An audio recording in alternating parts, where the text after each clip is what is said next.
What we need is playmakers and dogs, and we know Cordarrelle is that. We know behind the Falcons offensive line, it was not great. Dusty. And imagine what he can do when he comes behind Lane's knees. I mean, when he gets behind Kelsey's hammies. He might be able to rush for 1,000 yards by himself. He might not even have to combine it with the receiver. He might be able to rush for 1,000 yards by himself. What's going on, everybody? It is your boy Dylan Matthews and Symone. Jalen Mills is somebody that I get behind. I'm not even gonna cap on DeAndre Hopkins. He has the best hands in the league. played through it. Played through it. Hobbling on back to the field. Right. I'm saying, when you one of the best teams out there, you know, the other team's division ain't got no choice but to try and get like you. You dig? So let's get right into the video. Let's go. All right, everyone, make sure you like this video, leave a comment, subscribe to the channel, check out our links down below, buy us that coffee, shop the official Symone with the Sports or some merch collection, and turn your notification bells on so you don't miss a single video or live stream. But guys, you've seen the title, you've seen the thumbnail. This is a off-season scenario that I won't be mad at for the Philadelphia Eagles. Now, my dream scenario for the off-season for the Eagles is to go all defense with our 3 first-round picks. Okay. Second round, third round, go get our offensive linemen. We're good at drafting offensive linemen, and we have the best lineman coach in the game, so I don't think we necessarily have to go lineman first round. So 3 defensive players in the first round, then we go offensive line, and then with our free agent money, we're going to have between $14 million and $30 million to spend in free agency. With that money, we get our offensive ready to go, no development needed, veteran weapons. Now, guys, Devonta Adams is a long stretch. A Godwin is a long stretch. Those are long stretches. But what's not a long stretch is a package deal. A guy like Cordarrelle Patterson and Juju Smith-Schuster. So right now, Cordarrelle is expected to make around 2 years, $12 million deal. Juju, who's coming off of a big injury, another injury, he had an injury in 2019 and 2021, is expected to be on a prove-it deal. They're expecting him to make about $8 million 1 year. We could do that. We could do that, and that's an instant boost in our offense. Now, Dylan, I have you on here as our Atlanta Falcons expert. You know Cordarrelle Patterson more than the next man. That's right. First of all, is it Cordarrelle? What is his name? First of all, you're not just gonna come up with your disrespect. Cordarrelle I'm trying to respect Patterson. him. You said corduroy. You know it's not corduroy. Corros? It's Cordarrelle. Cordarrelle, like Daryl, but Core. Yes. Okay. Cordarrelle Patterson. So Dylan, Cordarrelle had a monster season for the Falcons. He so did. Let's talk about it. So Cordarrelle Patterson was just the Swiss Army knife, do everything, doesn't care, he'll do whatever he needs to help the team win type of player. He's that type of glue guy, plus he can do everything. He's just that type of dude you want on a winning football team, the type of dude you need on a winning football team. You know, just to get into the numbers a little bit, I mean, you guys know already, but over 1,000, rushing and receiving yards, not combined, not separately. That would have been really, really crazy. Right. But he had over 500 rushing yards, over 500 receiving yards. I think he also had double-digit touchdowns. I think he had at least 5 rushing touchdowns, 5 receiving touchdowns, I believe, if I do have that correctly. But just a weapon. And he could also put him in the kickoff return game. He can return kicks for you. He can be electric there too. So, I mean, he just helps you on all facets of the game, offensively and his special teams. So, probably could even play defense if he really wanted to. But no, Cordarrelle Patterson is a good dude. And, this year just kept his head down. He just worked. And, I mean, he just put up numbers. So, Cordarrelle Patterson is that dude. And when you talk about the running game really quickly, I mean, he can run in between the tackles. He can also run outside the numbers because he has that speed. Obviously, as a wide receiver, he can catch the ball. So if you want to put him in bubble screens, you can do that. If you want to, throw the ball to him out of the backfield as a running back, you can do that. If you want to put him out wide and have him run a go route, you can do that. He's done all of that in Atlanta this year. So stop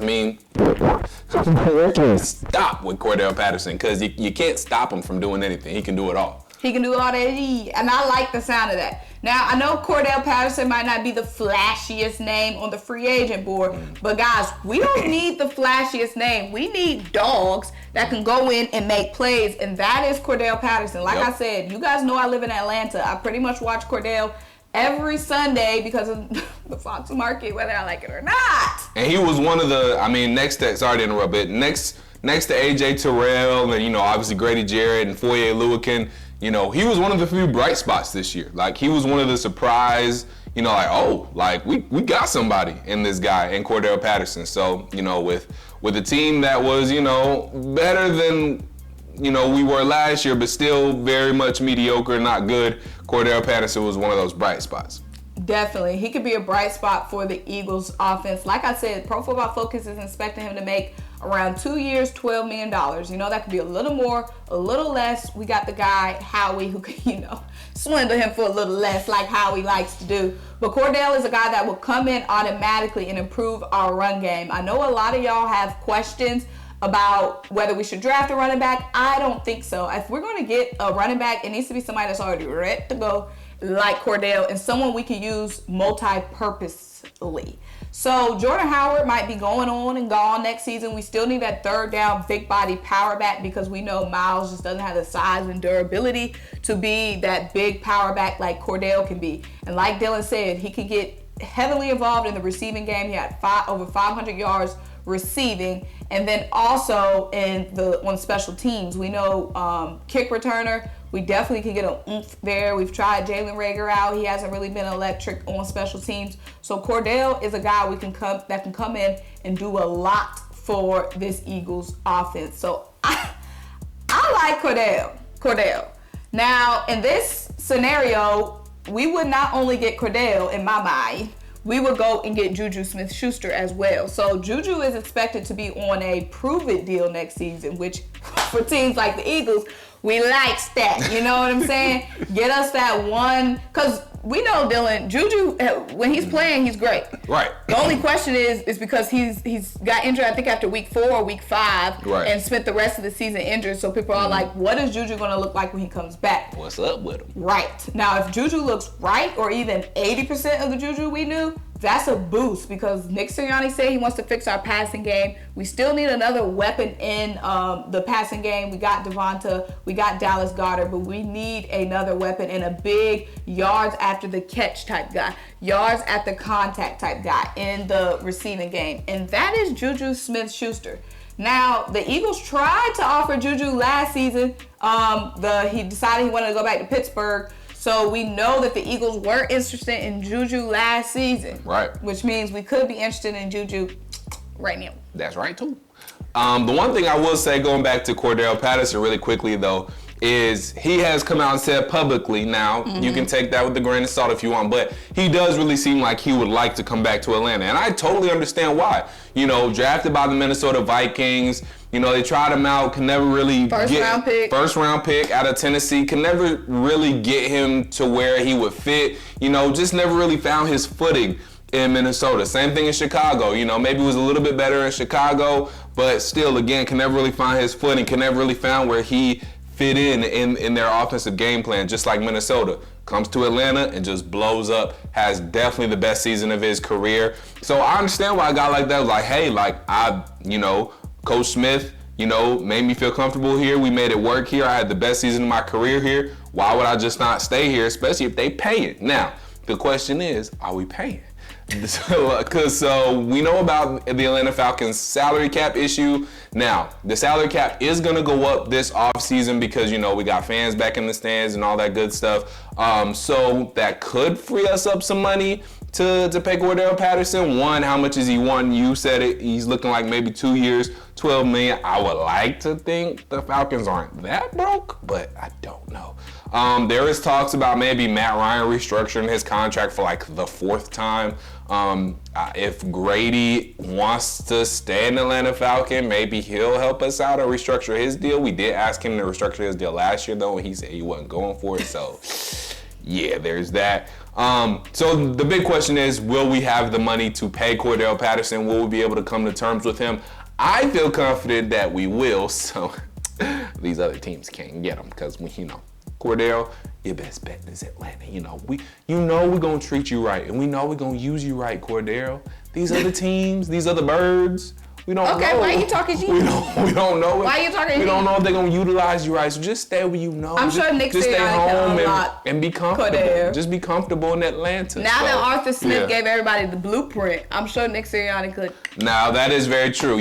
Arthur Smith and the Falcons have put some good Cordarrelle Patterson film on tape. So maybe these other teams will find out to use him if he doesn't stay in Atlanta. But I'm hoping he stays in Atlanta. And if I was a Falcons fan, of course, I would want Cordarrelle. Cordarrelle was the engine for you guys' offense this season.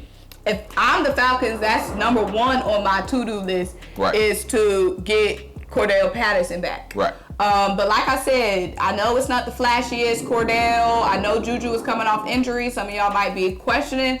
But like I said, this is a good scenario for the Eagles because those top guys we might not be able to sign, but there are, just because you're not a top guy don't mean you're not a playmaker. And what we need is playmakers and dogs, and we know Cordarrelle is that. We know, and behind the Falcons offensive line, it was not great. Dusty. And imagine what he can do when he comes behind Lane's knees. I mean, when he gets behind Kelsey's hammies. He might be able to rush for 1,000 yards by himself. He might not even have to combine it with the receiver. He might be able to rush for 1,000 yards by himself. Right. So I like the scenario where we go all defense first round pick, get our offensive lineman in the second, third round, and then a free agency, get our offensive weapons. In this scenario is Cordarrelle Patterson and is Juju Smith-Schuster. But guys, let us know what you think. Make sure you like this video. Make sure you leave a comment. Make sure you subscribe. Keep rocking with us. Check out the mini plethora of links down below. Buy us the coffee. Shop the official SymoneWithTheSports merch collection. And turn notification bells. I'm Simone Daily. Ding! And I'm Dylan Matthews. Bye.